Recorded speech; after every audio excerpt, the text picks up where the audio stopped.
Principal secretary Shri Sashibhushan గారు నేను కూర్చొని మాట్లాడుకుంటా ఉన్నాం. ఎందుకు పల్లె పండుగ కానీ, ఎందుకు ఈ గోకులాలు కానీ, ఈ రోడ్లు కానీ, పంచాయతీ రోడ్లు కానీ, పంచాయతీ నిధులు ఎందుకు మొత్తం 100% ప్రజలకు చెందేలా ఎందుకు పనిచేయాలని మాట్లాడుతూ, భవిష్యత్తులో జల్ జీవన్ మిషన్ ఎలా ఉండాలి, ఇలాంటి విధానాల మీద అన్ని మాట్లాడుతూ శశిభూషణ్ గారిని ఒకటే కోరాను. మేము 10 సంవత్సరాల పైన దశాబ్దంగా మాకు రాష్ట్రం లేకుండా పోయింది, రాజధాని లేకుండా పోయింది.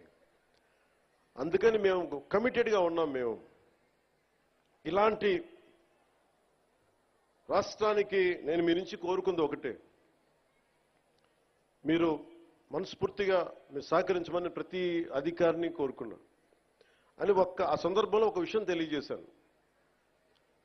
అది కూడా ఎందుకైందంటే అంత 2 రోజుల ముందే కడపలో, ఉమ్మడి కడప ప్రస్తుతం అన్నమయ్య జిల్లాలో ఒక ఎంపీడీఓ మీద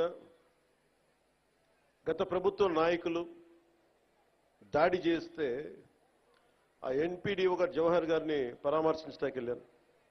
వెళ్ళి వారితో మాట్లాడా, వారికి ధైర్యం చెప్పాం. ఆ నేపథ్యంలో నేను శశిభూషణ్ గారికి ఏం తెలియజేశానంటే, నేను ఎందుకు ఇంత తపన పడతానంటే సార్, మా నాన్న నాకు అధికారులంటే మీరు నమ్ముతారో లేదో నాకు తెలియదు, ఇది నేను శశిభూషణ్ గారికి చెప్పాను. మా నాన్న ఒక పోలీస్ కానిస్టేబుల్గా ఉద్యోగం ప్రారంభించిన మా నాన్న ఒక అసిస్టెంట్ ఎక్సైజ్ సూపరింటెండెంట్గా రిటైర్డ్ అయ్యారు సార్. ఇది ఆంధ్రప్రదేశ్ ప్రభుత్వం జీతాలతోటి బతికిన కుటుంబాలు మాయి. నేను రుణం తీర్చుకోవాలి, నా ఆంధ్రాకి, నా దేశంకి రుణం తీర్చుకోవాలి. ఎందుకంటే ఎంత కోట్ల మంది ప్రజలు ట్యాక్సులు కట్టి మా నాన్న ఉద్యోగం చేసే డబ్బులు వస్తే ఆ డబ్బులతో పెరిగిన, ఆ జీతంతో పెరిగినోడిని, నేను రుణగ్రస్తుని ఈ నేలకి. అందువల్ల ఎంపీడీఓ గారి మీద దాడి జరిగితే నేను ఒకటే అనుకున్నాను సార్, మా నాన్న ఒక ప్రభుత్వ ఉద్యోగి, మా నాన్న మీద దాడి జరిగితే ఒక కొడుకు ఎలా స్పందిస్తాడు, అలా స్పందించే సార్ ఎంపీడీఓ గారి మీద దాడి చేస్తే. దానికి ఓట్ల కోసం కాదు, దాంట్లో భవిష్యత్తు ఎలా ఉంటుందని నేను ఎప్పుడు పెట్టుకోలే, లెక్కలు లేవు నాకు, లెక్కలు పెట్టుకొని ఏమీ చేయను. ఈరోజు మీరు చూశారు, 70 సంవత్సరాల పైచిలుకు మన స్వాతంత్రం వచ్చిన తర్వాత డోలీలతోటి కొండ ప్రాంతాల నుంచి ఇంకా గిరిజన ప్రజలు కొంతమంది, కొన్ని గ్రామాలు, ప్రత్యేకించి చెప్పాలంటే 400 కుగ్రామాలు, 419 కుగ్రామాలు డోలీలు కట్టుకొని ఇంకా ప్రజలు అవస్థ పడుతున్న పరిస్థితుల్లో నిధులు లేవు. గత ప్రభుత్వం ఇష్టానుసారంగా టాయిలెట్లకి 2 కోట్లు 3 కోట్లు ఖర్చు పెట్టుకున్నారు, బాత్రూమ్స్కి 500 కోట్లు పెట్టి ప్యాలెస్లు కట్టుకున్నారు, ఇష్టారాజ్యంగా చేశారు. రంగులు వేయడానికి కొన్ని 100 కోట్లు, రంగులు తీయడానికి 100 కోట్లు, 1000 కోట్లు దుర్వినియోగం చేశారు. ఇలాంటి పరిస్థితుల్లో, డబ్బు రాని పరిస్థితుల్లో కూడా, డబ్బులు లేని కటకట అంటున్న పరిస్థితుల్లో కూడా గౌరవ ముఖ్యమంత్రి గారి దృష్టికి, నారా చంద్రబాబు నాయుడు గారికి దృష్టికి తీసుకెళ్తే నేను చెప్పాను, ఇట్లా ఇబ్బందిగా ఉన్నాయి సార్ అక్కడ, పాపం చాలా కష్టంగా ఉందంటే ఆయన పెద్ద మనసుతోటి ఒక 39 కోట్లు శాంక్షన్ చేశారు. అలాగే మనందరం గర్వించే మన ప్రీతం ప్రధాని శ్రీ నరేంద్ర మోదీ గారు కేంద్రం నుంచి వచ్చిన నిధులతోటి కలిపి 70 సంవత్సరాల ఈ పాలనలో, 5 సంవత్సరాల దుష్ట పాలనలో వాళ్ళు మర్చిపోయారు. అంటే ఓట్ల కోసం బుగ్గలు నిమరటం, తలకాయలు నిమరటం ఇవి కాదు. కష్టం ఉన్నప్పుడు పక్కన ఉండాలి. అధికారుల మీద దాడి చేయకపోవటం, వ్యవస్థల్ని బలోపేతం చేయటం. అందుకని ఈ రోజున రోడ్డు పడింది అంటే, మీరు పిఠాపురంలో గెలిపిస్తే ఆ గెలిచిన వ్యక్తి రోడ్లు లేని వాళ్ళకి రోడ్లు చేయడానికి ఎంతమంది సహకారంతో, ఇది నా ఒక్కడిది అని చెప్పట్లా, అంటే ఒకటి పూనుకోవాలి. Politics is a thankless job. ఎవరు గుర్తుపెట్టుకోరు. మరుపు మానవ సహజం. ఇన్ని కోట్ల డబ్బు ఉంటుంది సినిమాల్లో, ఇవన్నీ వదులుకొని ఎందుకురా సుఖాన్ని ఉన్న ప్రాణం దుఃఖాన్ని పెట్టుకుంటాం మా అమ్మ అంటూ ఉంటుంది. నాకు ఎప్పుడు దుఃఖం అనిపించలేదు, నాకు చాలా సంతోషం అనిపించింది. చెప్పులు లేకుండా మట్టిలో నడిస్తే, రోడ్లు బహిర్భూమి అంతా నిండిపోయి మలమూత్రాదాలతో నిండిపోయి అలాంటి రోడ్ల మీద నడిస్తే నాకు సగటు మనిషి కష్టం, సగటు మనిషి బాధ, వాళ్ళ అవసరాలు నాకు తెలుసు. దాంట్లో నేను సుఖం చూశాను. అలాంటి వ్యక్తికి మీరు అండగా ఉన్నందుకు నా జన్మాంతం మీకు రుణపడి ఉంటాను. వేదికని అలంకరించిన శ్రీ తంగిళ్ళ ఉదయ్ శ్రీనివాస్ గారు, గౌరవ పార్లమెంట్ సభ్యులు,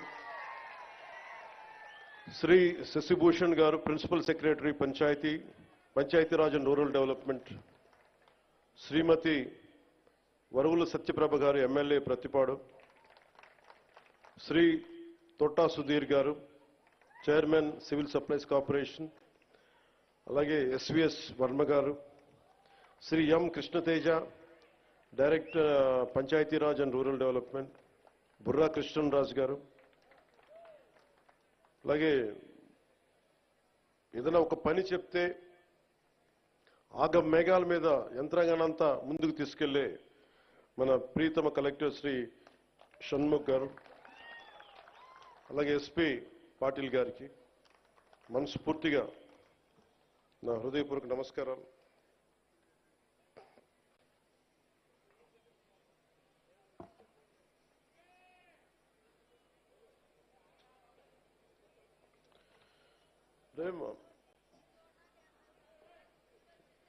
ఏమ్మా ఏంటి ఇబ్బంది పెడుతున్నారు మిమ్మల్ని? నేను మిమ్మల్ని చూశాను, మీరు నన్ను చూశారు. మీ పాదాలకి నమస్కారం, దీవెనలు ఇవ్వండి. అంటే 6 నెలల్లో మీరు ఏం చేశారో అని అడుగుతా ఉన్నారు. తృప్తి లేదంటే వీళ్ళకి, గత ప్రభుత్వం నడిపిన పెద్ద మనుషులందరికీ. చాలా చిన్న ఉదాహరణ చెప్తాను, మనకి వాళ్ళకి తేడా ఏంటని. 5 సంవత్సరాల్లో వాళ్ళు 268 గోకులాలు నిర్మించారు. 5 సంవత్సరాలు. మన వచ్చిన 6 నెలల్లో 12,500 గోకులాలు నిర్మించాము. నాకు ఇష్టమైన కవి గుర్రం జాషువా గారు గోమాత గురించి ఆయన చెప్పిన మాట, అంటే మన సాంప్రదాయాల్లో కానీ ఆచారాల్లో కానీ మన కార్తీక మాసంలో కానీ శివుడికి అభిషేకాన్ని గోపు మన ఆవు పాలతోనే చేస్తాం. అంటే తల్లి పాలతో సరి సమానమైన పాలు ఇస్తుంది కాబట్టి మనం గోమాత అంటాం. ఇది గుర్రం జాషువా గారు చెప్పింది గోమాతను ఉద్దేశించి. నీ నుంచి వచ్చే పాలలో వెన్న వస్తుందని తెలుసుకున్నాను కానీ నీ మనసే వెన్న సుమ, గొంతు కోసిన బాధపడకుండా అలాగే నిలబడతావు తల్లి. అంటే ఆవు ఔన్నత్యాన్ని, ఆవు సంరక్షణ అవసరాన్ని చాలా గొప్పగా వివరించారు గుర్రం జాషువా గారు. అంటే ఆవు బాగుంటే రైతు బాగుంటాడు, రైతు బాగుంటే దేశం బాగుంటుంది. మనకి మిల్క్ వైట్ రెవల్యూషన్ చెప్తాం గుజరాత్లో. ఎంత 60,000 కోట్ల రూపాయలు అక్కడ ఉన్న మహిళలు పాడి ద్వారా 60,000 కోట్ల ఇది అంత ఉంది. వీళ్ళు ఇక్కడ తీసుకొచ్చారు అమూల్ని. గత ప్రభుత్వం దారుణంగా చిత్తూరులో కానీ మిగతా చాలా జిల్లాల్లో పాడి పరిశ్రమ, అంటే ముఖ్యంగా డైరీస్ని చంపేశారు. గవర్నమెంట్ డైరీస్ని. ఎవరి దగ్గర డబ్బులు ఉండకూడదు, డబ్బులు వాళ్ళ దగ్గరే ఉండాలి. మనం ఎప్పుడు దేహి అంటా ఉండాలి. డైరీస్ని చంపేసి వాళ్ళ సొంత డైరీలు పెట్టుకుంటా ఉన్నారు. ఈరోజు మనం నిర్మించిన 12,500 ఈ గోకులాలు కానీ భవిష్యత్తులో నిర్మించబోతున్న ఇంకొక 20,000 గోకులాలు కానీ అవి ఒక్కోటి 2 కానీ 4 కానీ 6 ఆవులు కానీ పాడి చేసుకునే ఏవైనా సరే